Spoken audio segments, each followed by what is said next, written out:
Hi everyone, thank you for joining us today for Be Seen on Air. I'm Sherry Sherburne, your host, and today we're going to kick it off by talking with Troy Huggett with Troy Huggett Fitness Pros, right? There we go. And we're going to talk a little bit about resolutions, we're going to talk a little bit about health, and some of the other things you might want to think about as you move forward into 2024. So, Troy, tell me what it is that, oh, look, we're shaking hands. There we go. Tell me what it is that your main focus is at Troy Huggett Fitness Pros. Well, after 39 years of doing this business, it's unbelievable. The main focus really now is chronic disease reversal. And so the focus we work on is in 3 to 4 weeks, we expect you to be at half or zero medication on your chronic diseases. Okay, so that's kind of like a revolutionary statement to even begin the day with. And for those folks that have really looked at taking hold of their chronic condition and really changing its direction, what you're talking about would do that. Right? Yes, absolutely. And the coolest thing is it doesn't require you to buy tremendous number of supplements or any for that matter. You know, so it's not that kind of a program. Okay. You're going to be eating real food, doing real strategies. We work a lot with mindset. The main focus of the whole program is getting the parasympathetic nervous system back in charge of your life. Most of us live in a sympathetic world, that fight or flight spot, and it just messes up the hormones. And so if we can get the parasympathetic system, which is a recovery system, if you can get that back in control of the body, then everything falls back into place and your body works like it's supposed to. So you don't need all the medications. And again, I don't take them off the medications. The doctors do, obviously. Over time. So when we start talking about the parasympathetic system, how do we move? How did we get from where we were supposed to be to the sympathetic system in the first place? Well, if you think about the sympathetic nervous system, that fight or flight system, it's all about getting you out of a situation, right? So you either kill the thing that's attacking you or you run from it or whatever the case might be that way. Right. Where what we're at now is you never get a chance to do anything. So you get a phone call and you get all stressed out about that, and then you hang up, you have no chance to fix that problem. Right? So instead of the activity in the sympathetic nervous system kicking in for 40 to 45 seconds maybe, it's continuous because the next call comes in. Then the boss comes in and yells at you, and then your kids have an issue, and then and it just is a continuous, you never get out of that cycle. And so that's our whole job. It's not about necessarily exercise and diet, which those are pieces, but the whole job is working with the entire body to bring that back under control. So those things don't bother you like they did before, or you have quick ways to get back into the parasympathetic system. So this might have absolutely nothing to do with it, which is why I'm asking you. And so I can say that if I've gone for several days without actually exercising, going out and taking a nice long walk or movement or yoga or whatever the case might be, I get kind of cranky. Sure. Does that have anything to do with it? Well, I mean, you're going to do exercise in this program. It's just not going to be extensively long. Right. But yes, that's going to absolutely, you need to burn that off for sure. Yeah.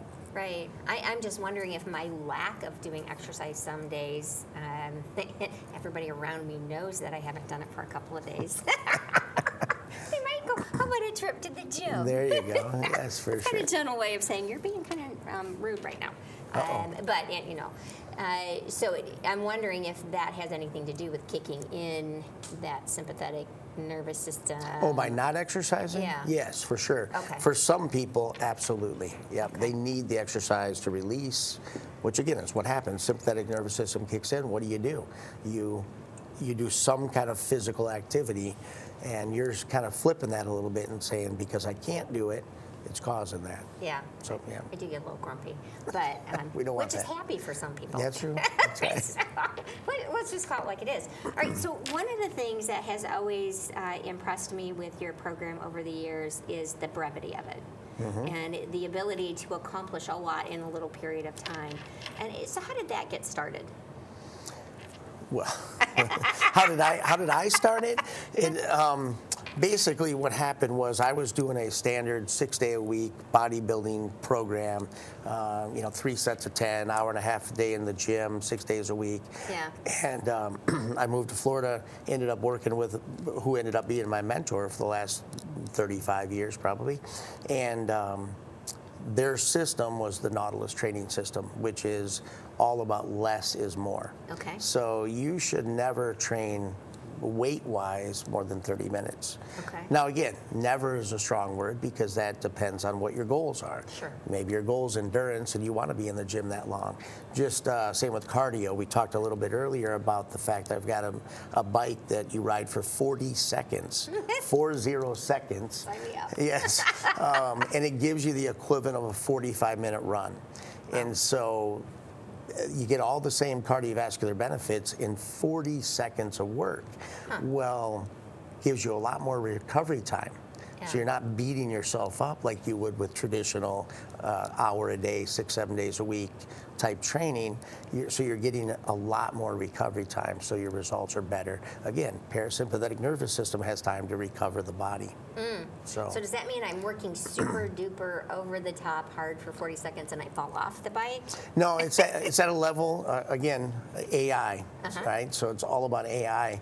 It changes the resistance for you. Oh. So what you do, to give you a quick nutshell of what you do, you ride for 2 minutes with 0 resistance at a super slow pace, like literally like this. Okay. And that's the warm up. Then you go as hard as you can for 20 seconds. The machine adjusts the resistance for you, and you go as hard as you can for 20 seconds, and then it goes back to 0 resistance and this pace. And then 20 seconds again as hard as you can, and then you do a 3-minute cool down, warm down, and the whole ride is over. So in 5 minutes, the way the machine's set up, in 5 minutes with 40 seconds of effort, you get the results. So it's pretty cool. But again, it's all about recovery time. It's always been all about recovery time. When you do weight training for 6 to 8 minutes like we do, that gives you a whole lot more recovery time than if you were in the gym for 60 to 90 minutes. And the body can recover and grow, and then the results actually come better. Right. So most people are overtraining. Well, I'm not surprised by that. So it essentially takes you longer to change your clothes and get there than it does to do what you need to do when you get there to turn around and go back home? That is true, yes. And many people are amazed that people come from the distances that they do come from, but they understand they can't do what we do, and nobody else does what we do. Yeah. Nobody else has that particular bike in the whole state. Wow. So are you scheduling time on that particular Oh, for bike? sure. Okay. Yep. You have to have registered time, yes. Yeah, because it's Popular. although it's only 5 minutes, just so you know. That's right. That's right.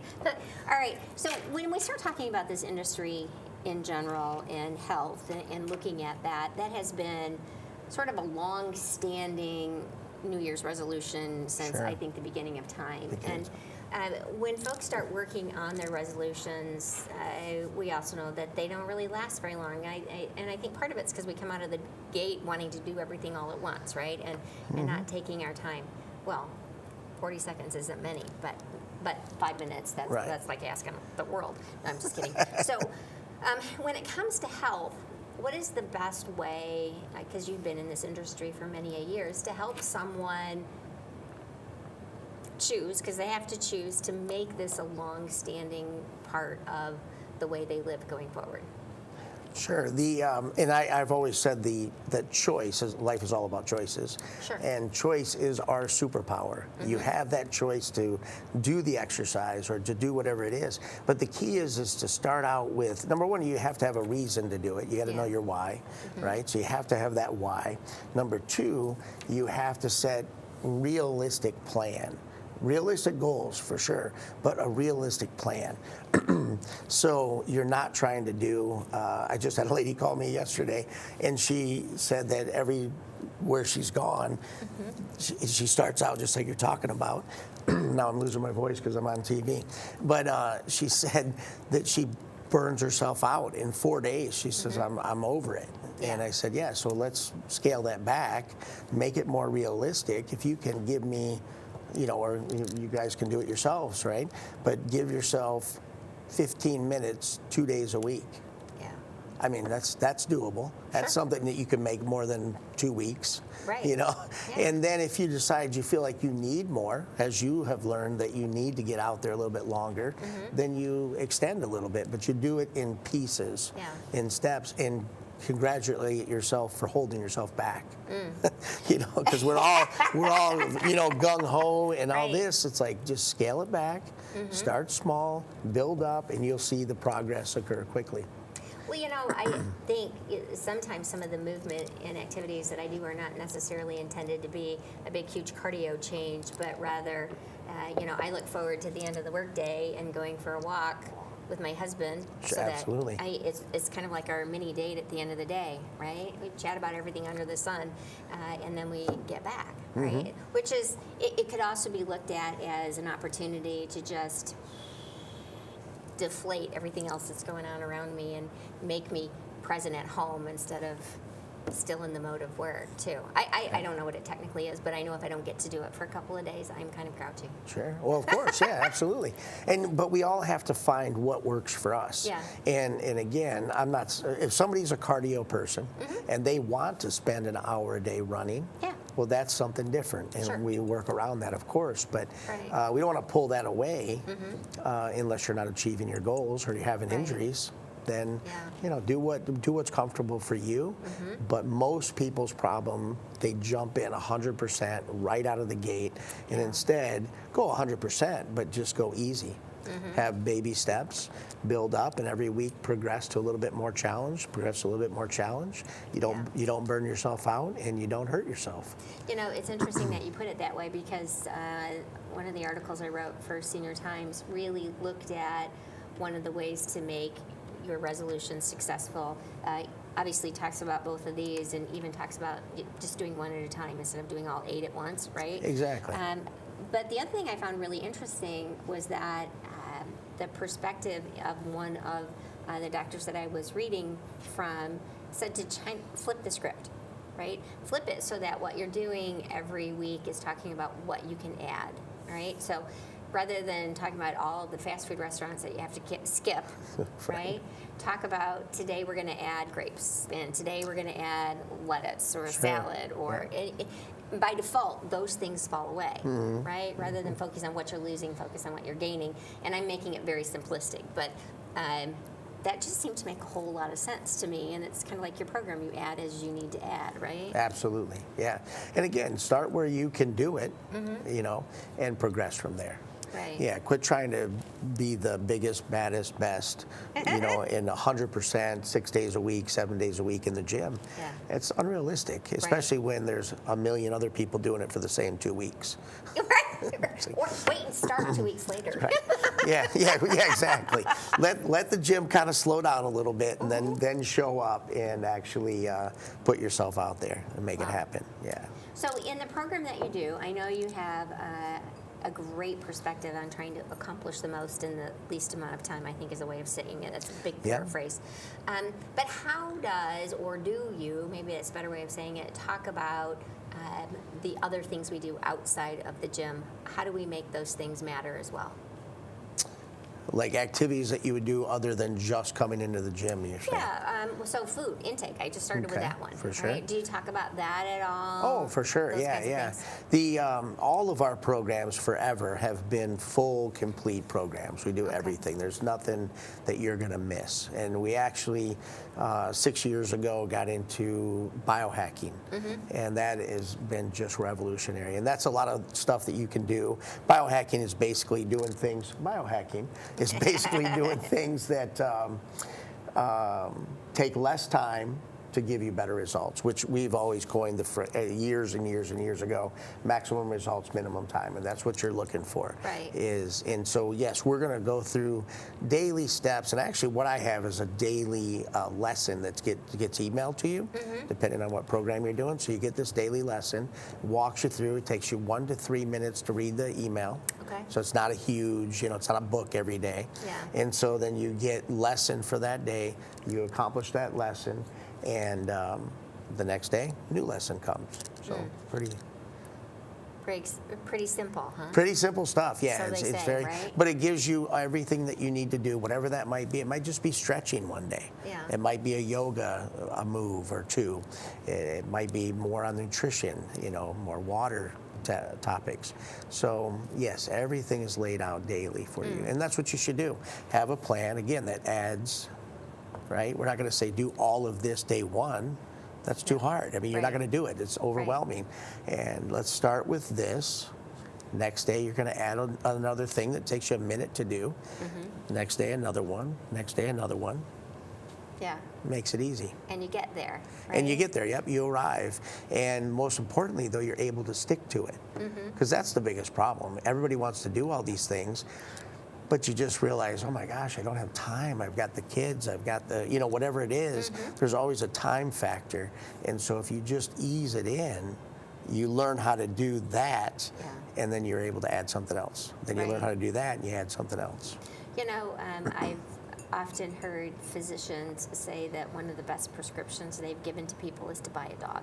Oh, okay. Making them go for a walk. Sure, because you got to walk every day. It's got to start, right? Yeah. And, I'm not suggesting that you're suggesting others go out for a dog, but you do have a regular visitor, right? Right. The dogs still come to the office? Dogs come to the office, sure. Do yours? Yeah, sure, absolutely. Yeah? Okay, all right. So I love having the dogs at work. It really does help with a lot of different things, but that's really not where I was going.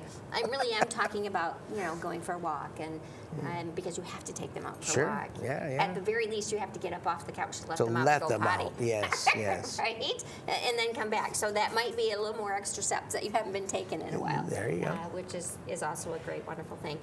Okay, so we have chronic conditions. We're trying to get those under control. Absolutely. Are you specific with different types of chronic conditions, or are you targeting certain ones, or whatever comes in? Well, pretty much all chronic conditions are a result of inflammation. Yeah. So when you understand that it's all about inflammation, everything that we can do to get the parasympathetic nervous system back in control brings inflammation down, and it affects all chronic conditions. Diabetes, I'm a type 1 diabetic.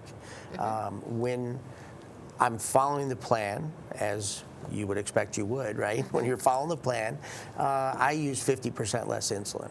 Now, I'm never going to use zero. Yeah. So the ability to drop type 1 diabetic 50% in their insulin use and drop their A1C, I've had multiple people drop their A1Cs by 1.5 to 2 points, which is an amazing number for those that understand A1C levels. So that's a pretty cool thing. Any hormonal condition is going to be impacted by this. So people who are having thyroid conditions and other hormone issues, endocrine system issues are going to be impacted. So that would be the chronic conditions that you're looking at. Okay.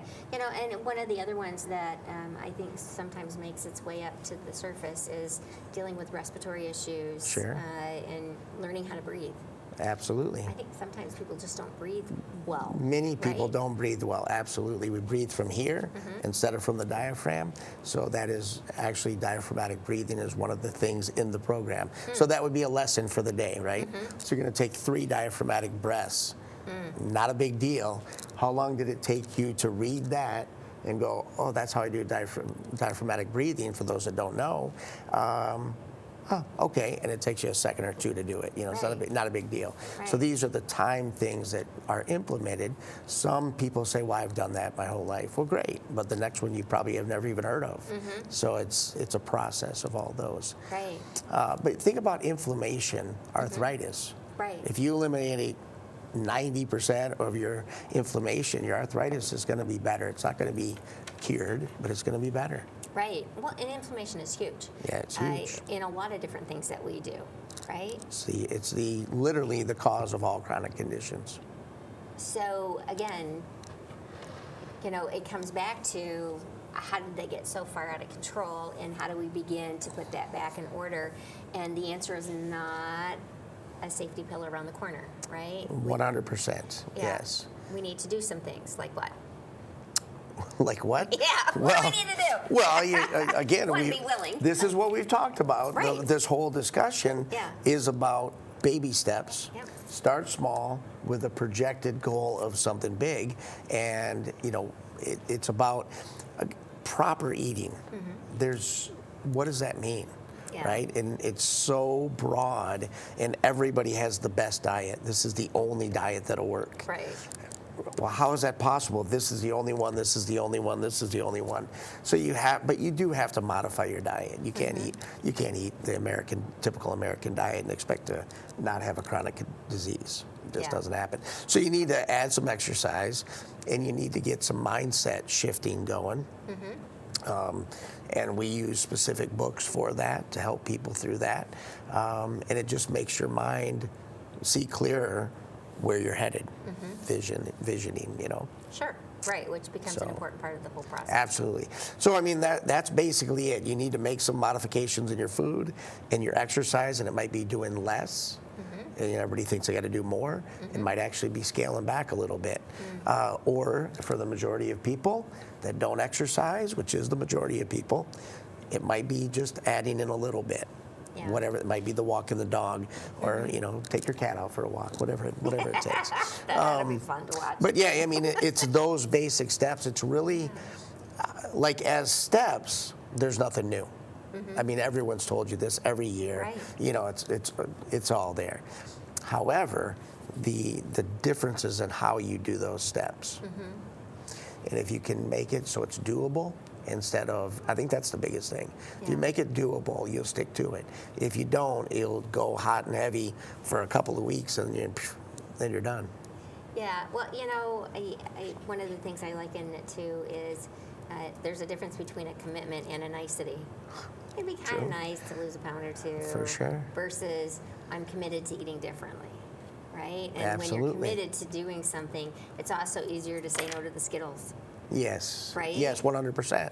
Absolutely. Well, and again, depends on what your focus is, because a lot of people come in and weight loss is our goal. Other people come in and it's chronic disease reversal. They're going to lose weight. That's not an issue, because they're doing what you said. They're eliminating these things, and they're eating better, and they feel better, and then other things are occurring. All of a sudden, the weight disappears. Yeah. As a side effect. So we don't even we weigh them at the beginning just as a standard weigh, and then at the end, we never weigh in the middle. Yeah. Because it doesn't matter. But it's the stepping on the scale at the very beginning that is like the hardest thing to do, That's right? true, I'm not that's getting on true. that scale. So the scale is not going to bite you or eat you, but you do have to have at least a starting point, right? You need something to have, to track. Yeah. And the scale weight is not the only way. I mean, we do other stuff as well. Right. But that is an easy one. Everyone can do that. Yeah. We've got about 5 minutes left, and one of the things I always find interesting is the whole body mass scenario. And we've got this crazy little scale at home that if you tell it it's a man and you step on the scale, versus you step on the scale and you tell it you're a female, that whole body fat thing goes right out the window.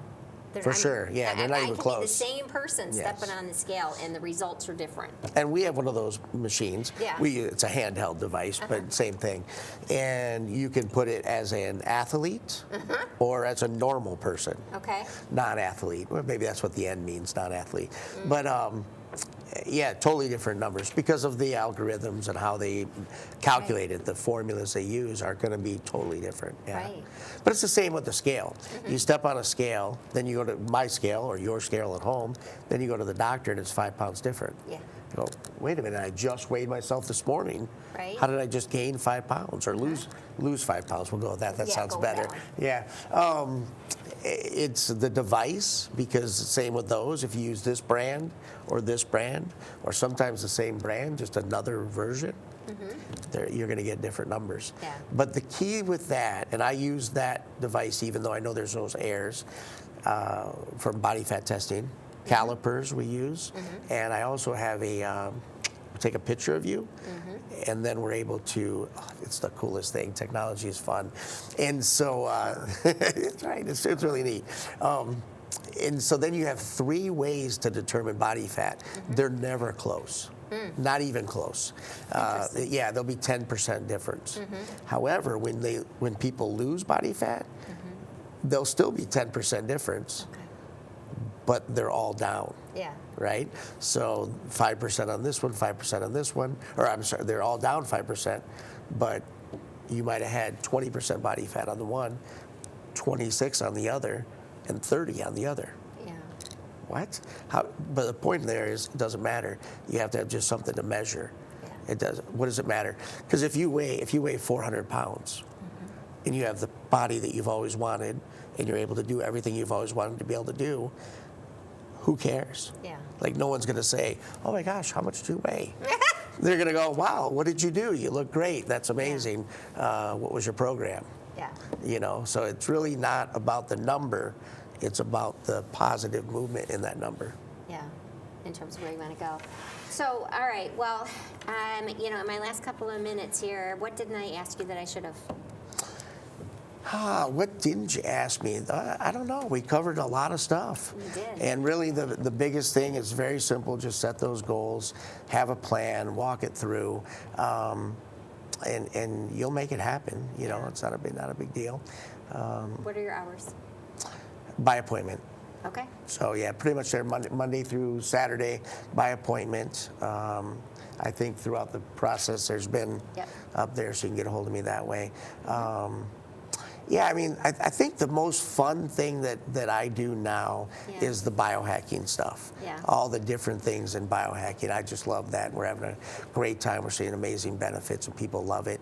We have a lot of people, our members are in that. They'll come in just for a spa day and do all the biohacks. Yeah. And, you know, just get it taken care of in one day. Wow. And it's just fun. Yeah. It's a fun thing. It sounds like fun. Yeah. All right. Well, I want to thank you for coming in. Thank you for joining me today. I also want to send a thank you for all the support you've given Access Vision over the years and the sports and that kind of thing. So, anyways, just thanks for what you do. Certainly do appreciate it. You're welcome. Thank you. And if folks want to get a hold of you, just give them your phone number again. 269-967-6300. All right, by appointment. All right, again, thank you for joining me. Fantastic. Thank you. I invite you to stay tuned because coming up next, we'll have David Gilbert here. He's the Calhoun County Prosecuting Attorney, and we're going to talk about some of the legal-related situations that he may deal with or the folks in Calhoun County as we go forward. Stay tuned. We'll be right back. Thank you.